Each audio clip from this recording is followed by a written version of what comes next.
Legend से बातचीत। जो आज के हमारे लेजेंड है ना, उनका फाइनेंशियल फील्ड में experience is more than 30 years. जी हाँ दोस्तों, 3 डेकेड से ऊपर का उनके पास एक्सपीरियंस है। एजुकेशन की बात करें so he is a graduate from IIT Madras and उसके बाद उन्होंने एमबीए किया था from London. He has even been awarded as the most promising business leader of Asia by Economic Times in 2018 as well as in 2019. Today, he is MD and CEO of Sundaram Mutual Funds. He is none other than Mr. Sunil Subramaniam. चलिए स्वागत करते हैं Sunil sir का और start करते हैं उनके साथ डिस्कशन। सबसे पहले Sunil sir, we welcome you on our channel invest Aaj for Kal. धन्यवाद और बधाई हो सब आपके इन्वेस्टर्स और आपके जो इनिशिएटिव है उसके लिए मैं बहुत बहुत बधाई देता हूँ। Thank you so much sir. Sir क्योंकि आपका एक्सपीरियंस इतना ज्यादा है ना, आई विल वांट कि हम सीधे चले क्वेश्चन पे, क्योंकि आपसे हम एक भी सेकंड वेस्ट बिना करे क्वेश्चन और आंसर स्टार्ट करते हैं। सर, जो सबसे पहला क्वेश्चन हमारे और हमारे आज सभी व्यूअर्स के दिमाग में है, इंडिया के दिमाग में है, वो ये कि सेक्टर वाइज क्या एलोकेशन होने वाला है, कैसे बाउंस बैक करने वाला है इंडिया, सेक्टर वाइज क्या इंपैक्ट होगा और क्या एक्सपेक्टेशन होनी चाहिए यहाँ से? देखिए, मैं कहूँगा कि आज के दिन में एक शॉर्ट टर्म व्यू, मैं शॉर्ट टर्म 18 मंथ्स मानता हूँ, ठीक है। म्यूचुअल फंड में हम 3 से 5 साल की बात करते हैं, राइट। तो एक शॉर्ट टर्म 18 मंथ व्यू रखने की जरूरत है, उसके बाद 3 से 5 साल वाली जरूरत। क्योंकि जब हम कहते हैं लोगों से कि आप 3 से 5 साल करो, बट हमें पता भी है कि लोग 3 से 5 साल बताते हैं, मगर प्रैक्टिकली स्पीकिंग उनका आउटलुक उतना लंबा नहीं होता है। तो इसमें मैं क्यों ये इतने डिटेल में बता रहा हूँ कि अब स्थिति ऐसी है कि मेरे मन में 18 महीने के लिए कुछ सेक्टर आगे परफॉर्म करेंगे और 3 से 5 साल में कोई अलग सेक्टर अच्छे परफॉर्मेंस दिखाएंगे। तो ये एक सोच मन में रखना जरूरी है, क्योंकि अगर आप सेक्टर स्पेसिफिक फंड्स में निवेश कर रहे हैं, राइट, तो आपको वो चेंज ओवर करने की जरूरत होगी ट्रैक करते हुए। क्योंकि जब मैं 18 मंथ्स कह रहा हूँ, शायद वो 12 महीने भी हो सकता है, शायद 24 महीने लग जाए। तो वो एक मन में रखना चाहिए कि ये जो मैं कह रहा हूँ आज की जो सेक्टर एलोकेशन, वो एक परमानेंट सी एलोकेशन नहीं है कि आप उसको fill it, shut it, forget it कर सकते हैं, राइट। तो ऐसी स्थिति में मैं 18 मंथ्स के लिए मानता हूं कि मेरे को हेल्थ केयर और फार्मा सेक्टर सबसे बढ़िया दिखता है, क्योंकि अल्टीमेटली ये कोविड महामारी के कारण जो भी कोशिश हो रही है पूरे वर्ल्ड के फार्मा कंपनी में, रिसर्च लैब्स में कि एक वैक्सीन या क्यूर डिस्कवर करें, तो कहीं पे भी उसकी सक्सेस होती है, चाहे वो इसराइल में हो या ब्रिटेन में हो या अमेरिका में हो। उसकी मैन्युफैक्चरिंग, बल्क मैन्युफैक्चरिंग इंडिया को आने की जरूरत है, क्योंकि इतने सारे साइंटिस्ट और फार्मा की कैपेसिटीज कहीं और पे नहीं है। तो मेरे लिए सभी इंडियन कंपनीज को कुछ ना कुछ भाग मिलेगा उस डिमांड में जब भी ये वैक्सीन डिस्कवर होती है। मैंने इसलिए 18 महीने का टाइम लिया, क्योंकि वैक्सीन अभी पता नहीं कि लेटेस्ट कोई इसराइल में 1 महीने के अंदर करने वाला है, हमारे पुणे वाले लैब भी बता रहे हैं कि सितंबर से हम शुरू करेंगे, बट इसमें सब एक रिस्क होता है। तो एक 18 मंथ आउटलुक के लिए मेरे ख्याल में फार्मा के लिए आउटलुक पॉजिटिव रहेगी और एक निवेश के लिए सही वक्त होगा फार्मा हेल्थ केयर में 18 मंथ्स का आउटलुक रखने से अच्छी चीज होगी। तो वो पहली होगी एक सेक्टर जो मैं कहूंगा। सेकंड सेक्टर यहाँ पे कहूंगा कि आईटी सेक्टर। तो आईटी सेक्टर में क्या है कि यस, एक तरफ आपको एक रुपी स्ट्रॉन्ग दिख रही है और दूसरी तरफ अमेरिका में भी H1B वीजा के ऊपर दबाव, इलेक्शन का माहौल है तो और टाइटन करेंगे, ये रिस्क है आईटी सेक्टर में। मगर उसको काउंटर करने वाली चीज ये है कि ये लॉकडाउन और कोविड के कारण हमारे आमतौर की जिंदगी में इतना बदलाव आ गया है बिकॉज ऑफ द डिजिटलाइजेशन। अभी नेटफ्लिक्स और अमेजॉन प्राइम का कंजम्पशन इतना हो गया, वर्क फ्रॉम होम से डेटा इतना कंज्यूम हो रहा है, तो इसके लिए आईटी वाले की सॉल्यूशंस, क्योंकि हर कंपनी एक नई बिजनेस मॉडल के लिए तो हेवीली आईटी डिपेंडेंट होगी। तो ये क्लाउड और डिजिटल सॉल्यूशंस के लिए आईटी के लिए ये Y2K का एक टाइम हो सकता है। जैसे Y2K में एक बहुत बड़ा एक उछाल मिला था आईटी सेक्टर को, वैसे भी अभी ये कोविड के कारण मैं समझता हूं कि आईटी सेक्टर के लिए नए और जो कंपनियां उसको स्मार्टली जल्दी मूव करेगी, राइट, तो उसमें लाभ होगा। तो एक आईटी सेक्टर पर ध्यान देके उस पर निवेश करना एक अच्छी बात होगी इस 18 मंथ के टाइम फ्रेम में। वो दूसरी चीज है। और तीसरी सेक्टर जो मैं मानता हूं, ये कॉन्ट्रा सेक्टर है, यानी आज लोगों के मन में दिलचस्पी नहीं है इसमें, बट फिर भी मैं समझता हूं कि 18 मंथ में ही ये निवेश के लिए बहुत बढ़िया है और 3 से 5 साल के लिए भी ये कंटिन्यू हो सकती है। तो ये जो सेक्टर मैं बताने वाला हूं, ये actually 18 months to 3 to 5 years पूरे, ये मैं कहता हूं कि है BFSI, banking, financial services, insurance. तो मैंने से बैंकिंग मैंने पीपल बोले बैंक में एनपीए होने वाला है, नहीं, ये है बैंकिंग है, एनबीएफसीज, रिटेल लेंडर्स भी है, एसेट मैनेजमेंट कंपनीज है, इंश्योरेंस कंपनियां हैं, वेल्थ मैनेजमेंट कंपनीज है। तो ये ओवरऑल बीएफएसआई स्पेस मेरे ख्याल में, क्योंकि ये देखिए ना, अब क्यों वहां पे थोड़ी झंझट हो रही है, क्योंकि ये लॉकडाउन के कारण जरूर एनपीएस बढ़ेंगे, राइट? और एक्चुअली नंबर्स में भी उतना नहीं दिखेंगे, क्योंकि जब वो आप मॉरेटोरियम देते हो तो नेचुरली वो एनपीए में नहीं शामिल होगा ना, तो एक्चुअली नंबर्स बेहतर दिखेंगे, रियलिटी विल बी वर्स, मैं मानता हूं। मगर आप सोच लीजिए कि जो स्थिति है, ये तो वर्ल्ड के एक्सपर्ट्स का मानना है कि कोविड का असर मैक्सिमम 1 साल के लिए रहने वाला है world economy. Absolutely. Effect of Covid 1 साल पुश बैक कर दिया है वर्ल्ड ग्रोथ की, जो उम्मीद थी पहले कि इस साल होगी, वो 1 साल के बाद होगी। तो ऐसी हालत में इंडिया में भी ये एक वी शेप्ड जो कर्व की बात हो रही है, उसमें आप देखिए कि रिवाइवल जो होती है वी का, बिना बैंक और सर्विसेज, फाइनेंशियल सर्विसेज सेक्टर के हाथ दिए बगैर रिवाइवल नहीं हो सकती है। तो अगर आपको थोड़ा भी इंडिया के ऊपर भरोसा है कि मेरे भविष्य में इंडिया वापस आएगी, तो समझ लीजिए बैंकिंग को वापस आना ही है। क्या होगा ना कि बैंक्स में, बड़े बैंक्स और गुड प्रमोटर बैंकिंग जो है बैंक्स और एनबीएफसीज को, ये सर्वाइव होके उनका मार्केट शेयर एक्चुअली बढ़ेगा, राइट? तो आप, क्योंकि मैं स्पेसिफिक बैंक या ऐसे खरीदने की सलाह नहीं दे रहा हूं ना, मैं तो एक आइदर म्यूचुअल फंड में बीएफएसआई सेक्टर फंड को देख रहा हूं, नहीं तो अगर आप एज एडवाइजर्स आप एडवाइस कर रहे हैं और पोर्टफोलियो देख रहे हैं जिन के डाइवर्सिफाइड फंड में भी बीएफएसआई का शेयर ज्यादा हो, मैं कहता हूं कि ऐसे फंड बेटर परफॉर्मेंस आने वाले में दिखेगी। क्योंकि आज because of the overall situation, ठीक है, सेक्टर कॉल में क्या होता है ना, एक होती है बिजनेस का डिमांड, दूसरा होता है वैल्यूएशन की प्ले। आज बिकॉज ऑफ दिस ओवरऑल एक डर की माहौल जो पैदा हुई है एनपीएस के बारे में, उसके कारण एक बैंकिंग सेक्टर की वैल्यूएशन दब गई है। तो आज आपको एक्चुअली फ्यूचर ग्रोथ इंडस्ट्री सस्ते दाम में आज मिल रहे हैं। तो मेरे को क्या कि डबल वैल्यू होगा इसमें, वैल्यूएशन भी पिकअप होगी और धंधा, और बड़े वाले बैंक्स और एनबीएफसीज को मार्केट शेयर बढ़ेगा। कुछ छोटे, मैं मानता हूं कि छोटे बैंक्स, छोटे पीएसयू बैंक्स, छोटे एनबीएफसीज, इनके लिए बहुत मुश्किल होगी हालात। तो उनको चॉइस नहीं होगा कि मेरे को किसी के साथ मर्ज करूं या मैं, तो वो स्पेस जो आएगा, क्योंकि ये छोटे बैंक सब बाहर निकल जाएंगे, तो वो स्पेस बड़े जो बैंक्स है उनकी मार्केट शेयर बढ़ के उनका धंधा एक्चुअली बेहतर बढ़ सकती है। तो मेरे लिए ये बैंकिंग सेक्टर, मैंने इवन पब्लिक टीवी चैनल में भी मैंने दोहरा दिया ये बात कि ये एक अच्छी सेक्टर है। तो ये होती है 18 मंथ की व्यू। और अगर 3 से 5 साल जाएं, मैं अभी भी कहूंगा कि आपको इंडियन कैपेक्स स्टोरी, राइट? क्योंकि अल्टीमेटली अपॉर्चुनिटी तो इंडिया को आएगी, वो इस माहौल से आएगी कि चाइना से धंधा बाहर के देशों में जो जा रहा है, वहां में इंडिया का स्थिति बहुत बढ़िया है। मानते हैं कि वो ईज ऑफ डूइंग बिजनेस में और काम करने की जरूरत है, हमें फॉरेन कैपिटल अट्रैक्ट करने की जरूरत है। मगर ये सब अगर 18 महीने का टाइम दे हम गवर्नमेंट को कि रिफॉर्म्स करे, ये सब इंफ्रास्ट्रक्चर को डेवलप करे, और फॉरेनर्स के लिए बहुत से स्टेप्स ऑलरेडी गवर्नमेंट ने उठाया है, right? In terms of taxation rate जो नई कंपनी के लिए 17% कर दिया, राइट? ये सब एक स्ट्रक्चरल एडवांटेज अभी इंडिया के पास बहुत है, low cost of labour, supply of labour. तो ऐसी बातें देखकर मेरे लिए 3 से 5 साल में डेफिनेटली इंडिया को एक export based make in India का जो प्रोग्राम पहले से बात किया था, अभी तक टेक ऑफ नहीं हुआ, वो next 3 to 5 years, so 18 months का टाइम दीजिए। तो अगर आपके एलोकेशन में आप सोचते हैं कि मैं 18 महीने के लिए इसके बारे में मैं देखूंगा नहीं, सोचूंगा नहीं, मैं कबड़ में डाल दूंगा, तो अगर इस सेक्टर में डाले, आपको जरूर इससे मल्टी बैगर अपॉर्चुनिटी मिलने की एक आशा रख सकते हैं आप। तो इस बीच में 2 सेक्टर जहां पे मैं स्पेसिफिकली नहीं दे रहा हूं, क्योंकि ये फंड मैनेजर के हाथ में बेहतर है, वो है कंजम्पशन।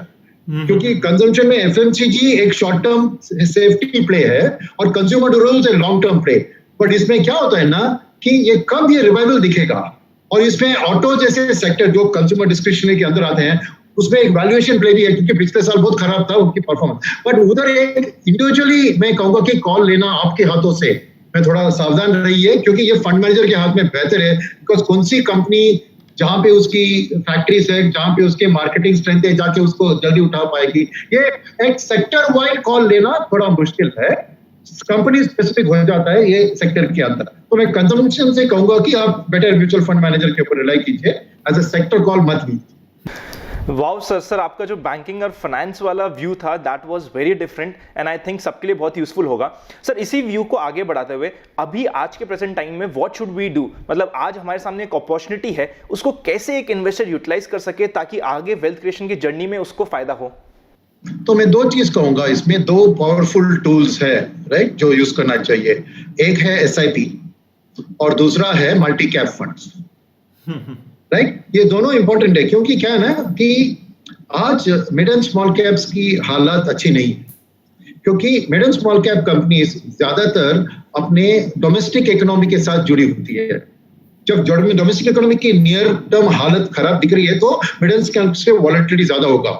मगर ये सेम क्षेत्र है जहां पे आपको जैसे ये रिवाइवल दिखता है एकदम जबरदस्त बढ़त दिखेगी। क्यों? क्योंकि एक simple factor, biggest difference between large cap और मिड एंड स्मॉल कैप है लिक्विडिटी ऑफ द स्टॉक्स।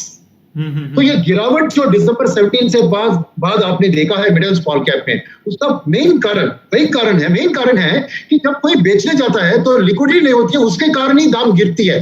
तो इसलिए सर्किट ब्रेकर सब लगते हैं। मगर आप सोचिए कि जब रिवाइवल होता है तो सेम लिक्विडिटी उसके हाथ आता है, क्योंकि कोई बेचने वाला नहीं होगा तो दाम बढ़ते जाएगी।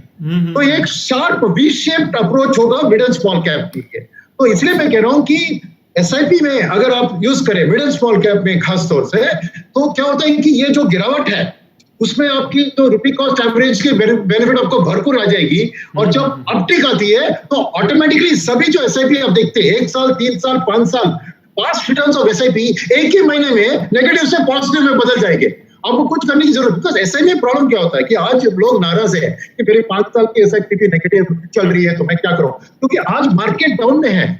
ये रॉन्ग टाइम है कंपेयर करने के लिए, क्योंकि रुपी कॉस्ट एवरेज क्या होता है कि आप यूनिट जब गिरते हो ज्यादा खरीदते हो और जब बढ़ता है तो कम खरीदते हो। मगर एंड पॉइंट अगर बिगिनिंग पॉइंट से नीचे हो तो जितना भी रुपीज कॉस्ट एवरेज वो नेगेटिवली वर्क करता है आपके लिए। तो रुपी कॉस्ट एवरेज के वर्क करने के लिए ये जरूरी है कि एंड पॉइंट आपका बिगिनिंग पॉइंट से हायर लेवल पे हो। तो वो लेवल आएगी, अगर 18 महीने के अंदर भी आ सकती है, मगर जरूर उसके बाद डेफिनेटली आ जाएगी। तो इस पीरियड में अगर एसआईपी का इस्तेमाल करेंगे तो आपको बेहतर लाभ होगा। तो मेरी सलाह यही है कि as a investor mid and small cap में आज एसआईपी एसटीपी ये रूट के थ्रू आप अपना लीजिए। एक 12 मंथ मैक्स 18 मंथ टेनर के लिए अगर आप निवेश करेंगे एसआईपी रूट के थ्रू आपको भरपूर लाभ होगा, और उसको मैं मिड एंड स्मॉल कैप में ज्यादा करने की एडवाइस दूंगा। एट द सेम टाइम दूसरा स्ट्रेटेजी जो दिया था हमने कि आप इंडिविजुअली जाके large cap mid cap small cap मत सोचिए। आज भी मैंने देखा कि धीरेन्द्र कुमार वैल्यू रिसर्च उन्होंने कहा कि people should invest only in large cap. मैं एक्चुअली नहीं मानता हूं ये, मैं एक्चुअली ऑपोजिट हूं। क्यों? क्या है कि लोग निवेशक ना आते हैं, आज लार्ज कैप की रिटर्न्स अच्छी है compare to mid and small cap, Dhirendra Kumar भी सलाह दे दिया तो आ जाएंगे। मगर एक वक्त होगा जब मिड एंड स्मॉल कैप्स की द्वारी आएगी, तब इनको कौन बताएगा कि आप ये लिक्विडेट करो और शिफ्ट करो, और वो 1 साल के अंदर हो गया तो शॉर्ट टर्म कैपिटल गेन्स और लॉन्ग टर्म कैपिटल के चक्कर में पड़ जाएंगे। धीरेन्द्र कुमार की बात से ये सही है कि पहले अभी लार्ज कैप थोड़ी देर के लिए अच्छा परफॉर्म करेगी, मगर वो थोड़ी देर के लिए है। तो बात मेरी हाथ में ये उठती है कि मल्टी कैप फंड्स में अगर आप निवेश करें, किसी भी म्यूचुअल फंड की मल्टी कैप फंड आप उठाइए, उधर आज 50, 60, 70% लार्ज कैप होगा, तो ऑटोमेटिकली आपको लार्ज कैप का बेनिफिट मल्टी कैप देगी। बट एडवांटेज क्या है कि बिना आपके short term long term capital gains के, बिना आपकी सोच समझ की क्या अभी वक्त सही है, फंड मैनेजर उसके पोर्टफोलियो में ऑटोमेटिकली मिड एंड स्मॉल को बढ़ाएगा और लार्ज कैप को गिरा देगा over a period of time. तो आज मैं कहूंगा कि सीधी सी बात है कि निवेशकों के लिए लार्ज एंड मिड कैप एक सेगमेंट है जिनको बहुत रिस्क अवर्जन है, जिस स्मॉल कैप में उतना मेरे को एक्सपोजर नहीं चाहिए। तो लार्ज एंड मिड कैप जहां पे minimum 35% large cap, minimum 35% mid cap में होता है और बाकी 35% स्प्लिट होता है, वो एक है। और थोड़ा रिस्क अगर कैपेसिटी है तो मल्टी कैप फंड्स जो ट्रूली फ्लेक्सी कैप है, वहां पे जितना भी आप चाहे कितना भी लार्ज मिड और स्मॉल को कितनी भी 0 to 100 आप कर सकते हैं टेक्निकली। तो मल्टी कैप रियली एक अपॉर्चुनिस्टिक है जहां पे आपको जैसे ही हालात बदलती है इकोनॉमी की, वो 6 महीने में 1 साल में 1.5 साल में फिक्र मत कीजिए, फंड मैनेजर उसको स्टडी करेगा। और जनरली इक्विटी मार्केट एक लीड इंडिकेटर होती है इकोनॉमी में। तो इकोनॉमिक वीक ग्रोथ के पहले जनरली इक्विटी मार्केट उसको पकड़ लेती है, तो वो चीज एक फंड मैनेजर पकड़ पाएगा। तो मेरी सलाह यही है कि आप लमसम इन्वेस्टमेंट मल्टी कैप्स में, large cap, multi cap, diversified इस कैटेगरी में कीजिए, और मिड एंड स्मॉल कैप में आप एक अग्रेसिवली एसआईपी की शुरुआत कीजिए, और ऑलरेडी जिनके एसआईपी चल रहे हैं, तो मेरी एडवाइस ये है कि अगले 12 महीने में they should double their SIP instalment. Absolutely okay, क्योंकि ये अगर भरपूर आपको रुपी कॉस्ट एवरेजिंग का एडवांटेज उठाना है तो actually put your words into action ना। एग्जैक्टली आपकी वाली चीज मतलब बहुत यूनिक है, बट ऐसी पॉइंट है कि अगर आज अप्लाई किया तो सबको फायदा होगा। सर एसआईपी की बात चल रही है तो उससे नेक्स्ट क्वेश्चन ये आता है कि एसआईपी हमें करनी चाहिए, अभी हमें पता है, हमने हिस्ट्री में भी देखा है कि हमें पता है, बट जो हमारा इमोशन है, हमारा जो इमोशनल प्ले है वो बीच में आता है। वो कहता है कि यार आपका 10 साल का गोल होगा, बट क्योंकि 2 साल की एसआईपी नेगेटिव होगी हम 10 साल के गोल को भूल जाते हैं। सर इस चीज को कैसे टेक कर करे कि 10 साल का जो माइंडसेट था या 5 साल का जो हमारा गोल था वो मेंटेन रहे एसआईपी के थ्रू, और जब मार्केट में वोलेटिलिटी हो उसका हम फायदा उठा सके? ये बहुत मुश्किल चीज जो कह रहे हैं आप, बिकॉज अल्टीमेटली एक कस्टमर की thought process at the time of investing and after investing जमीन आसमान का फर्क होता है उसमें, राइट? ये मानते हैं, और ये सब ह्यूमन बीइंग्स है, हम भी ऐसे ही सोचते हैं। तो उसको काउंटर करने के लिए मेरे ख्याल में ना आपको एक टूल है जो आपको ये सही तरह से समझा सकती है, उसका नाम है rolling returns analysis. Absolutely right? तो ये रोलिंग रिटर्न एनालिसिस में थोड़ा आपको काम होगा, मेहनत करनी होगी, मगर आप अगर करेंगे तो आपको ये दिखता है कि over a long period of time कितने प्रोपोर्शन ऑफ टाइम आपको कैपिटल क्रिएशन, जो भी आपके गोल है, सपोज समझिए इन्फ्लेशन बीटिंग 7%, आप उसमें प्रोबेबिलिटी का एक स्टडी निकाल सकते हैं, वन। बट मोर इंपॉर्टेंटली, ये तो आसानी से आपको हो सकता है, मगर इससे अलावा एक डीपर करेंगे आप कि जब भी आप इस पे एक्सेल शीट का थोड़ा उपयोग करने की जरूरत होती है, मगर आप एक कट ऑफ रखिए कि जब भी रिटर्न्स एक एवरेज लीजिए, स्टार्टिंग पॉइंट का लेवल लीजिए मार्केट का, तो जब भी करेक्शन हुआ है और निवेश करेक्शन टाइम में हुआ, तब आपकी रिटर्न्स कैसे बनी उसका एवरेज निकालेंगे। तो मैं कहता हूं हमने हमारा मिड कैप फंड और स्मॉल कैप फंड में ये चीज किया कि अगर एक क्वार्टर में समझिए कि गिरावट नेगेटिव आ गई है निफ्टी में, और अगले साल में on an average mid cap और स्मॉल कैप फंड में 53% रिटर्न मिला है नेक्स्ट 12 मंथ पीरियड में, तो क्या होता है कि ये एक रोलिंग रिटर्न्स एक ब्यूटीफुल है, बिकॉज ये कोई आपकी सोच नहीं है, ये हार्डकोर डेटा है over a long period of time. जैसे हमारे मिड कैप फंड 2002 से है, यानी 18 साल, तो 18 साल की टाइम फ्रेम में एक फंड को स्टडी करें आप और कहें कि जब भी इसमें मार्केट में करेक्शन आई है और उसके बाद वाला परफॉर्मेंस आप देखिए, तो आपको लगेगा कि बस एक साल में ही आपको करीबन 50% का रिटर्न एवरेज में मिला है। 50 में 100 भी होंगे और 25 भी होंगे, समझिए। ये ऐसी जो आप अगर हार्ड डेटा से लेके निवेशकों को दिखाएंगे तो आपकी कन्विक्शन भी बढ़ सकती है। नहीं तो वो क्या सोचेगा, आप एक सेल्समैन हो, आप इस वक्त में भी आके मुझको सेल्स करने की आपकी कोशिश है, मगर आप डेटा दिखाएंगे तो वो उसको क्वेश्चन नहीं कर पाएंगे कि नहीं, it's not a thought process, it is the reality of the past 18 years of stock market experience. Absolutely sir, absolutely, very true sir. Sir next question एक जो हमारे दिमाग में आता है, आज के दिन में बैंकिंग सेविंग अकाउंट के रेट्स गिरते जा रहे हैं, एफडीज के रेट गिरते जा रहे हैं, शॉर्ट टर्म के लिए इन्वेस्टर्स को क्या यूज करना चाहिए ऑप्शन? कि ये शॉर्ट टर्म को भी डिफाइन करने की जरूरत है, जो भी आप कह रहे हैं मैं उसको स्प्लिट कर रहा हूँ, राइट? तो मेरे को शॉर्ट टर्म में एक 3 to 6 month व्यू है और एक 18 to 48 month व्यू है। मैं क्यों कह रहा हूँ कि क्योंकि मैं अभी डेट फंड के बारे में बात करने वाला हूँ, तो वो ऑटोमेटिकली वो 3 साल का हमें मन में रखने की जरूरत होती है, क्योंकि आप सेविंग्स बैंक के साथ 3 to 6 month को कंपेयर कर सकते हैं। अगर बैंक एफडी से करना है तो आपको 3 साल का टाइम फ्रेम लिया तो ही आपको लॉन्ग टर्म इंडेक्सेशन का बेनिफिट आपको मिल सकता है। Absolutely. तो दोनों को हमें टैकल करना चाहिए। तो शॉर्ट टर्म में मैं कहूंगा कि एक्चुअली सेविंग्स बैंक रिटर्न से कंपेयर करने के लिए आपको बेसिकली 2 कैटेगरीज पर ही ध्यान दीजिए। वो एक है liquid fund, pure liquid fund, और ओवरनाइट फंड, क्योंकि दोनों में आपको इंटरेस्ट रेट रिस्क भी नहीं है और क्रेडिट रिस्क भी नहीं है। आपको सो ऑटोमेटिकली आपको शॉर्ट टर्म में भी आपको short term capital gains tax he is better than the taxation on interest. की सेविंग्स बैंक में 10,000 तक की टैक्स रेट है, उसके बाद उसको automatically marginal rate of taxation पे उसको टैक्सेशन लगती है। तो सेविंग्स बैंक का इंटरेस्ट को अगर 10,000 को उठा दिया तो उसके ऊपर उसका टैक्स तो भयंकर बढ़ता है as a marginal rate. Whereas आपको लिक्विड फंड्स और ओवरनाइट फंड्स में आपको on an average at least 50 to 75 basis points over savings bank rate average मिलता है, प्लस उसके शॉर्ट टर्म कैपिटल गेन्स में भी आपको बेनिफिट आती है, राइट? तो मैं कहूंगा कि एक 3 to 6 month टाइम फ्रेम में आप क्रेडिट रिस्क और इंटरेस्ट रेट रिस्क दोनों मत लीजिए, क्योंकि वो एसेंशियली एक लिक्विड पैसा है, मेरे को जल्दी चाहिए। और आजकल लिक्विड फंड्स में सब वो up to 50,000 rupees instant redemption का फैसिलिटी भी है। तो liquid funds are best category for that, because institution up to 50,000 rupees per day, और अगर आप 11:59 PM नाइट को किया 11:59 तो 12:01 का और 50,000 निकाल सकते हैं। तो एक्चुअली 1 लाख रुपीज का इमीडिएट लिक्विडिटी आपको आता है बैंक अकाउंट में। तो मेरे ख्याल में लिक्विड इज नंबर 1। थोड़ी ओवरनाइट फंड भी आप कंसिडर कर सकते हैं, उसमें इंस्टेंट रिडेम्पशन का फैसिलिटी नहीं होगा, मगर otherwise it's a good, because जो भी इधर 30 दिन 60 दिन का जो लिक्विड में थोड़ा बहुत क्रेडिट रिस्क आ सकता है, वो भी ओवरनाइट फंड में बिल्कुल नहीं है, क्योंकि वो रेपो और इसमें ही निवेश करती है। तो ये शॉर्ट टर्म इन्वेस्टर का हो गया। अगर 18 to 36 मंथ्स रखिए तो इसमें 18 to 48 मंथ्स, तो दो तरीके से इन्वेस्टर होते हैं। एक होता है जिसको टैक्स की बेनिफिट की जरूरत हो, दूसरा कहता है नहीं मेरे को 18 मंथ्स तो 36 मंथ, मेरे को जब भी पैसा चाहिए होगा मेरे को निकालने की जरूरत हो, राइट। तो 36 मंथ्स के नीचे ये टैक्सेशन का बेनिफिट आपको हाथ नहीं आएगा, करेक्ट।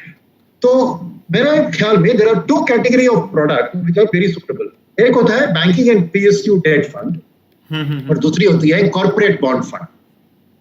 तो कॉर्पोरेट बॉन्ड फंड नहीं, देखिए कोई एएमसीज ने प्योर AAA तरीके से चलाया है अपने कॉर्पोरेट बॉन्ड फंड ने, यानी PSUs, G-Secs ऐसे। तो मेरा ख्याल में आपको टैक्सेशन की बेनिफिट चाहिए तो 3 ईयर प्लस की जो टाइम फ्रेम ले रहे हैं, तो corporate bond is a better category, क्योंकि आपको उधर यील्ड भी थोड़ी बेटर पिकअप होगी, टैक्सेशन का बेनिफिट भी आएगा, राइट। तो एक इट्स एक्चुअली एक क्वासी एफएमपी, बस उन दोनों जो एफएमपी था 3 साल का, उसमें एक लाइक क्वासी, और इसमें क्या है कि फंड्स में कहीं पे भी एग्जिट लोड नहीं है।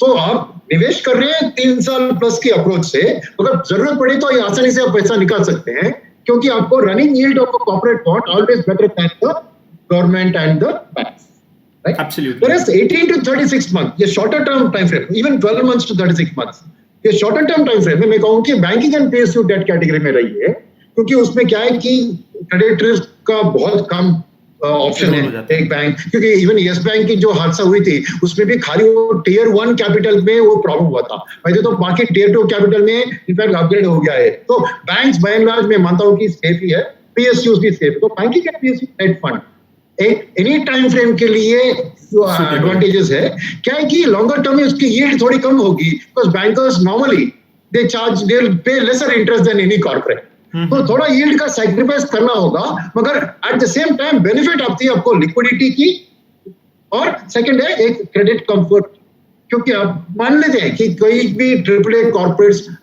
फिर डिफॉल्ट ग्रेड में चले गए थे, तो ऐसा नहीं है कि खाली छप्पा तो लगता है कि AAA है, उससे कंप्लीट सेफ्टी गारंटीड है। मानते हैं कि it's not blindly to go by rating, but फिर भी मैं कहूंगा कि आपको उस टाइम फ्रेम में banking and PSU is a safer bet. Absolutely. तो वो मेरी सलाह होगी। Absolutely, sir. मतलब सर आज तो पूरी फाइनेंशियल प्लानिंग हम कंप्लीटली इस वीडियो में करते जा रहे हैं। नेक्स्ट क्वेश्चन है कि importance of advisors, what role does advisors play in an investor's life, and is it important to have an adviser?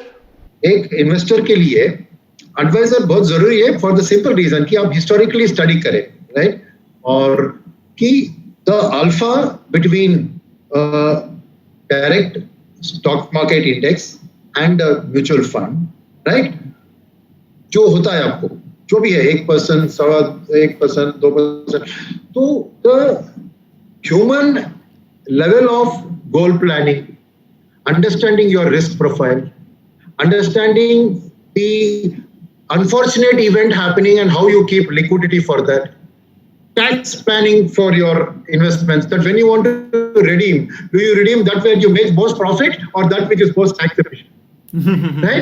right, so these questions, right, आप सब डायरेक्ट इन्वेस्टमेंट के थ्रू अपने आप कोशिश कर रहे हैं, तो क्या होता है ना, आपके लिए आप अपनी फैमिली की तरफ से अकाउंटेबिलिटी निकल रहे हैं, क्योंकि आप as head of the family जो भी करते हैं, सही या गलत, आप गलती को भूल जाते हैं, सही को आप एडवर्टाइज करेंगे फैमिली के अंदर। बट एक एडवाइजर को आपने ये काम सौंप दिया, तो आप उससे अकाउंटेबिलिटी पूछ सकते हैं। Absolutely. मेरी फैमिली के बेटर के लिए ये हुआ तो आप बताइए। तो आप अगर एडवाइजर को चैलेंज करेंगे और फिर वो उस चैलेंज को लॉजिकली जस्टिफाई करके आपको बताएगा, तो बिगेस्ट एडवांटेज ऑफ एडवाइजर इसकी जब फियर एंड ग्रीड कॉम्पीट करती है, तो एक एडवाइजर आके बीच में आके ठंडा पानी डालता है फियर के ऊपर और ग्रीड के ऊपर, right. So the biggest advantage of advisor one. Second चीज ये भी हमने स्टडी की है कि अगर यू टेक वैल्यू रिसर्च, जहाँ पे 4 स्टार 5 स्टार होते हैं। तो बेस्ट फंड और वर्स्ट फंड की difference 4 percentage points in return है। Inside value research 4 and 5 star, मैं ऐसे नहीं कि पूरे वैल्यू रिसर्च करें, 4 स्टार and 5 स्टार जो मानते हैं कि अच्छी क्वालिटी फंड है, उसके अंदर मैंने एक स्टडी किया और कि जो अगर आप सोचिए कि वर्स्ट पर fund in difference in return is 4% per annum. Oh my God. तो आप अगर ऐसे इन्वेस्टर जाके उसमें निवेश करें और वर्स्ट फंड छूट गया, आपको 4% का लॉस होता है। Instead of that what you are doing, you are giving 1% brokerage or 1.5% is the difference between direct NAV and this NAV. For you, you will still save 2.5% annualized yield returns. Absolutely. So that's where the advisor comes कि आपको सही fund choose करना, right? Can be a big value addition because investors क्या करते हैं, वो valueresearch.com में जाते हैं, उसका 5 स्टार लेते हैं और डायरेक्टली जाके ब्लाइंडली उसमें निवेश कर लेते हैं। अगर जो भी डायरेक्ट करता है, अगर आप ये स्टडी देखेंगे, पुल आउट करेंगे, वैल्यू रिसर्च का फाइल सबके पास है, आप देख सकते हैं कि जस्ट सॉर्ट कीजिए कि what is the worst performing fund, what is the best performing fund, और वो डेटा आप हाथ में रखिए, बताइए सर ये है difference between good advice and no advice. Absolutely sir, absolutely sir. सबसे मेन तो आपने ये बताया कि 4 स्टार और 5 स्टार मतलब दोनों ही बेस्ट कैटेगरी है, उसमें भी इतना ज्यादा डिफरेंस आ जाता है, तो अगर बाय चांस सिलेक्शन गलत हो गया तब तो डिफरेंस ड्रास्टिक हो सकता है। Sir finally I am very happy to tell you कि जो हमारी इन्वेस्ट आज फॉर कल की फैमिली है, मैं हमेशा इससे फैमिली के जैसे ट्रीट करता हूं, चाहे हमारे इन्वेस्टर्स हो जो हमारे थ्रू फाइनेंशियल प्लानिंग या इन्वेस्टमेंट कराते हैं, या फिर मेरी सब्सक्राइबर्स की फैमिली हो। We have crossed 1 lakh subscribers, हमारी 1 लाख की फैमिली हो चुकी है। आपका फाइनल मैसेज हमारी फैमिली के लिए? मेरी मैसेज यही है कि देखिए, strength lies in numbers.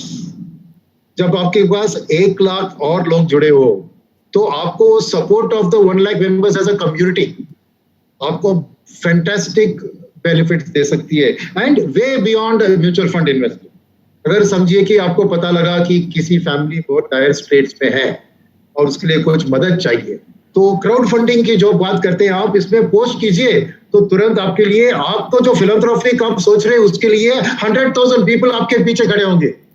Yes, sir. Right. So the strength in numbers of people who are looking. And the second thing is that इसमें when 100,000 members are there, सभी opinions की एक presentation होती है, तो out of that समुद्र मंथन जो होता है, इतने लोगों के views से जो आती है, तो definitely pure अमृत होगा।